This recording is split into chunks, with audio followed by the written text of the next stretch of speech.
Record. Oke ya, bismillahirrahmanirrahim. Assalamualaikum warahmatullahi wabarakatuh. Nah, jadi untuk tugas presentasi artikel, kami akan mencoba menampilkan dua artikel dengan metode penelitian design research, tipe development dan validasi ya. Saya share screen dulu.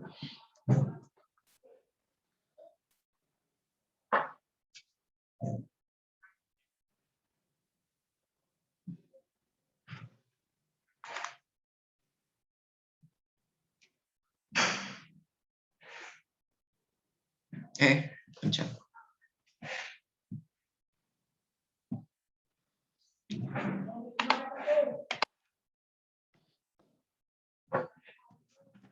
Nah, artikel yang pertama dengan judul Design of Mathematic Learning Media Based on Discovery Learning to Improve Problem Solving Ability. Jika diterjemahkan yaitu di perancangan media pembelajaran matematika berbasis discovery learning untuk meningkatkan kemampuan pemecahan masalah. Nah, penulisnya itu Eva Wiradarmawan dan Suparman. Artikel ini publish di IJOLAE, Indonesian Journal on Learning and Advanced Education.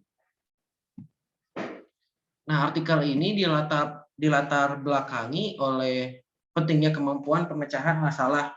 Nah, jadi kemampuan pemecahan masalah itu kemampuan penting yang harus dikuasai oleh siswa karena kemampuan ini digunakan untuk menyelesaikan permasalahan sehari-hari. Nah, namun pentingnya kemampuan pemecahan masalah ini kontradiksi dengan pembelajaran matematika di kelas. Jadi pendidik masih cenderung berorientasi kepada buku. Jadi pendidik itu dia menyajikan materi, kemudian memberikan soal dan contoh soal dan pembahasan, kemudian pendidik itu meminta siswa untuk menjawab soal yang ada di pada buku. Nah, pembelajaran seperti ini dia memiliki dampak negatif ya. Salah satunya adalah ketika siswa berhadapan dengan soal yang berbeda seperti yang dicontohkan oleh pendidik. Nah, siswa itu merasa kesulitan ya. Nah, jadi untuk mengatasi permasalahan tersebut penulis gitu ya merekomendasikan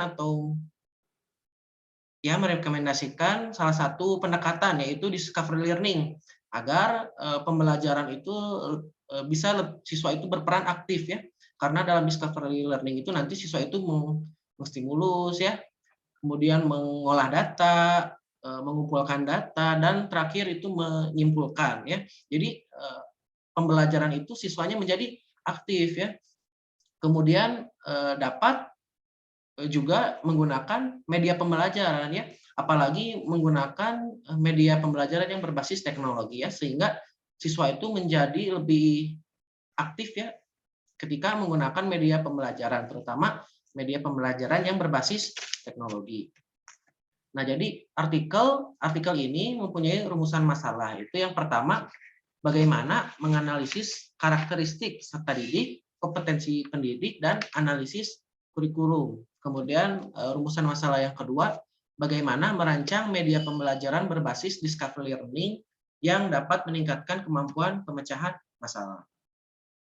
Nah, kemudian metode yang digunakan yaitu design research dengan tipe development studies. Nah, jadi tahapan dalam metode penelitian ini yaitu ada 3 tahap ya. Ada analyze, design, and evaluation menurut Accord, McKinney, dan Niven tahun 2006 ya, atau bahasa Indonesianya itu 3 tahapnya itu ada analisis, desain, dan evaluasi. Nah, pada tahap analisis, jadi penulis itu menganalisis siswanya, kurikulumnya, dan konten ya. Kemudian hasil dari analisis itu akan digunakan untuk tahapan selanjutnya ya. Dalam artikel ini disebut designing product ya. Jadi dari analisis itu menghasilkan kemudian akan digunakan gitu ya, digunakan kembali untuk mendesain produk. Nah, jadi pada tahap desain difokuskan untuk membuat prototipe. Ya, prototipenya seperti ini ya. Contohnya ada dia dibagi menjadi tiga tipe gitu, tiga hal yang harus ada gitu ya dalam prototipe, yaitu ada concept, construction, dan language. Nah, jadi kontennya itu dia KI-nya seperti apa, KD-nya seperti apa gitu ya. Kemudian kurikulumnya, kurikulum 2013 ya, harus mengandung kurikulum 2013. Kemudian konteks in according with material and characteristic guide discovery. Oh, jadi harus mengikuti karakteristik dari discovery learning. Kemudian step in media are easy, jadi mudah untuk dioperasikan. Kemudian konstruknya, jadi dalam mengkonstruk apakah media tersebut mengkonstruk skill, kemampuan pemecahan masalah, apakah media tersebut memperkaya konsep siswa gitu ya. Kemudian dari bahasanya ya, language, apakah media tersebut menggunakan spelling EYD ya, ejaan yang disempurnakan, apakah bahasanya mudah dipahami, kemudian effective of sentence-nya, jadi kata-katanya itu efektif. Kemudian tahap evaluasi ya. Di sini ya tahap evaluasinya itu dibagi tiga ya, ada dibagi tiga. Maaf, dibagi dua. Ada low resistant to revision, ada high resistant to revision ya. Jadi yang pertama itu tahapan pertama itu ada self evaluation ya, evaluasi mandiri. Kemudian ada expert review, jadi media tersebut divalidasi ya oleh ahli media, kemudian one-to-one, kemudian diuji coba small group, dan field test ya atau uji lapangan.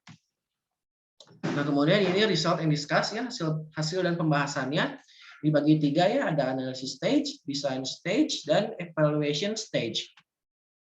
Nah, jadi pada tahap analisis, jadi penulis itu memberikan suatu angket ya untuk menganalisis karakter siswa. Nah, ini ada hasil analisis karakter siswanya nih pada tabel 2.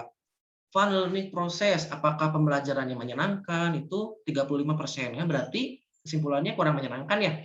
Kemudian the less interesting learning process, jadi proses pembelajarannya itu kurang menyenangkan, ternyata menghasilkan 65%.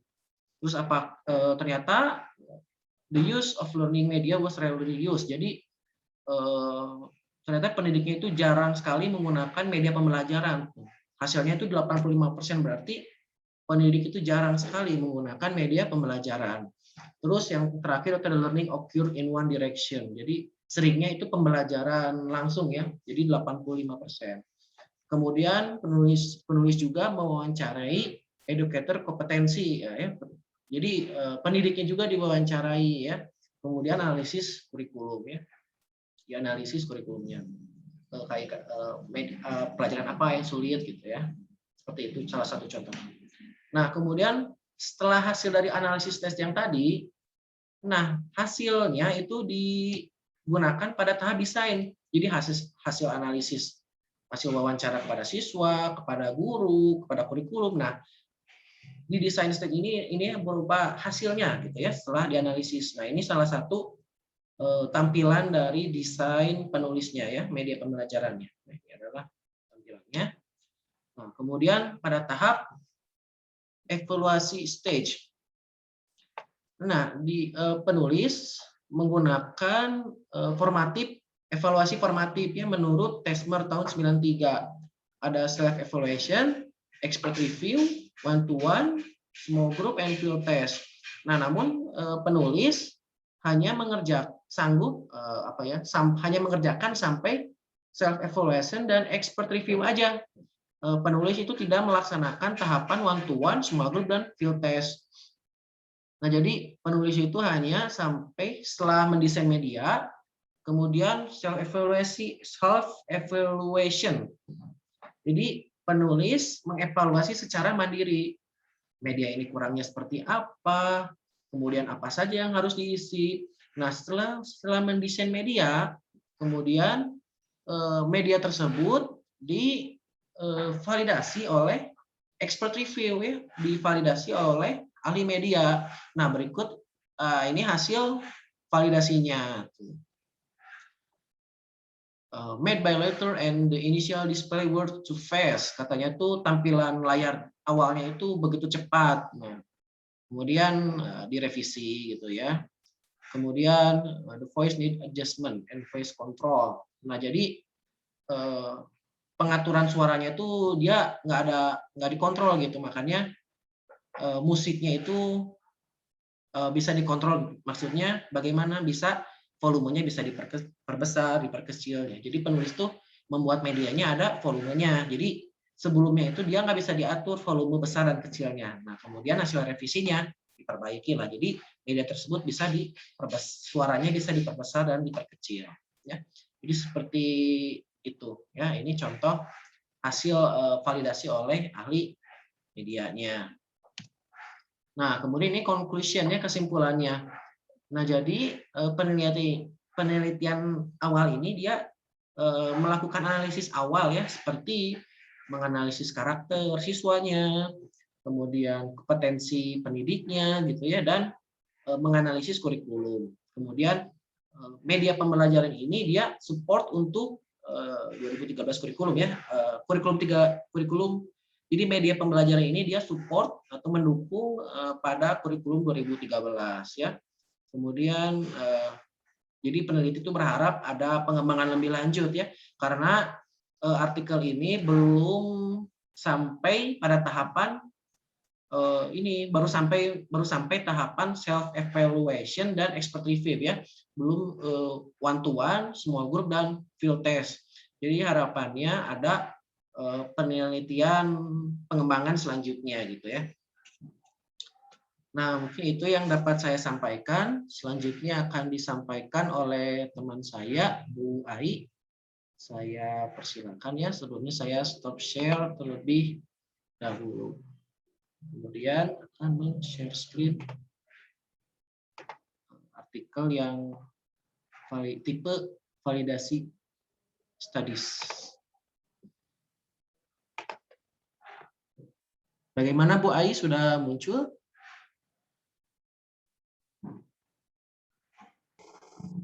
Belum, Pak.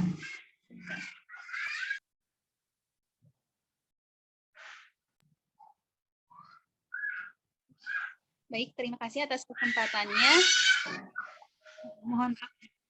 Nah, di sini saya akan menjelaskan mengenai artikel yang berjudul Desain Pembelajaran, Garis dan Sudut dengan Konteks Pagar Bulu di Kelas 7. Nah, di sini penulisnya ada Widiawati, Dodi Marjal, dan Haryani Juwita. Di sini artikelnya diterbitkan oleh jurnal JMSE, yaitu Journal of Mathematics, Science, and Education.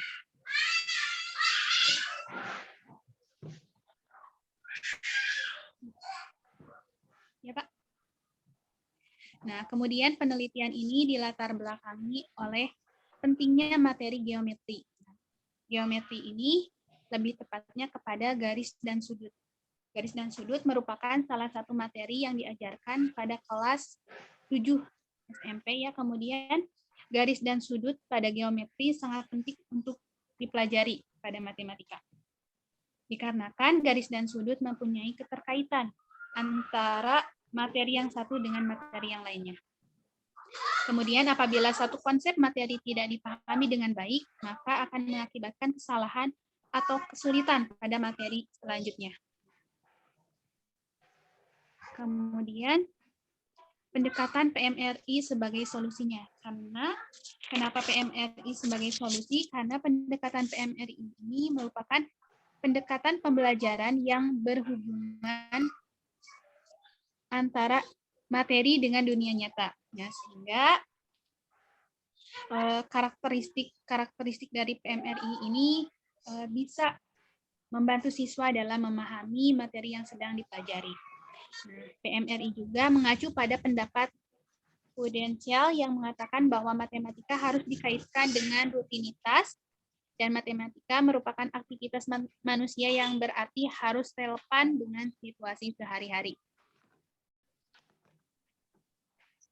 Nah, kemudian selanjutnya menurut Sunisni pada tahun 2015 yang menyatakan bahwa buku siswa geometri dan pengukuran berbasis PMRI efektif digunakan dalam pembelajaran matematika karena dapat membantu siswa lebih termotivasi, aktif dan kreatif dalam proses pembelajaran sehingga siswa dapat mencapai pemahaman konsep matematika secara mendalam. Jadi PMRI ini sangat membantu dalam proses pembelajaran matematika dari konsep sampai kepada teori dan fakta yang akan dipelajari. Nah, kemudian ada perangkat pembelajaran garis dan sudut dengan konteks pagar buluh. Nah, di sini alat atau medianya yaitu pagar buluh. Selanjutnya ke metode pembelajaran ya Pak.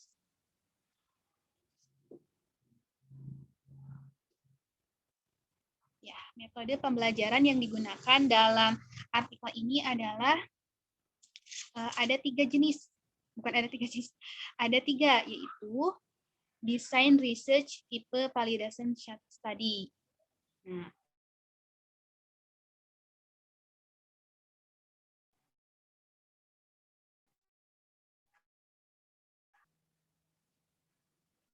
ya, Pak. Nah, ini ke latar belakang lagi ya Pak ya. Ya Bu ya, sepertinya dari ini sinyal di saya kurang bersahabat ya. Oh iya, tidak apa-apa. Nah, tidak apa-apa. Nah, metode penelitiannya yaitu design research tipe validation study. Yang pertama yaitu preparing for the experiment atau preliminary design. Yang kedua yaitu the design experiment dan yang ketiga yaitu retrospective analysis. Nah, yaitu metode design research ini merupakan metode yang digunakan dalam penelitian dengan tujuannya untuk membuktikan teori pembelajaran.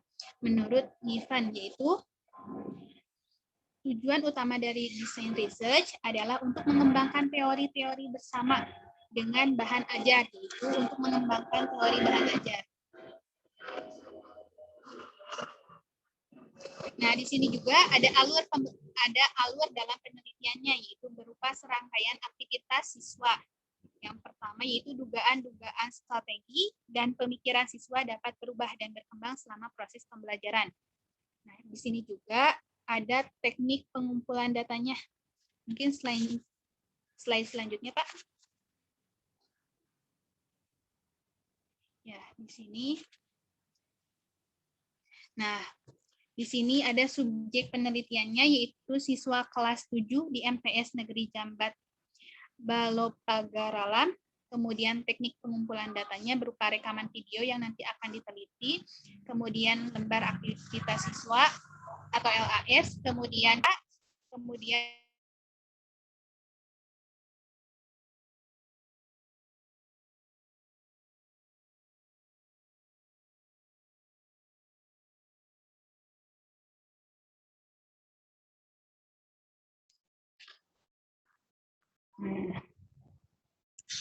ya. Baik, Pak.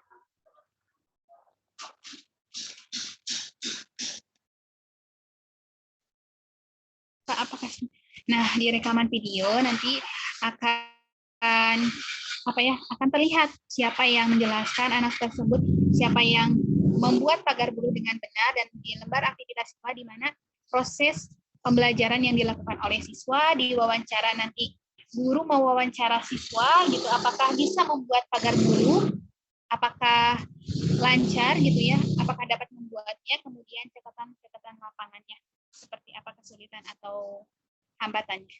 Baik, Pak.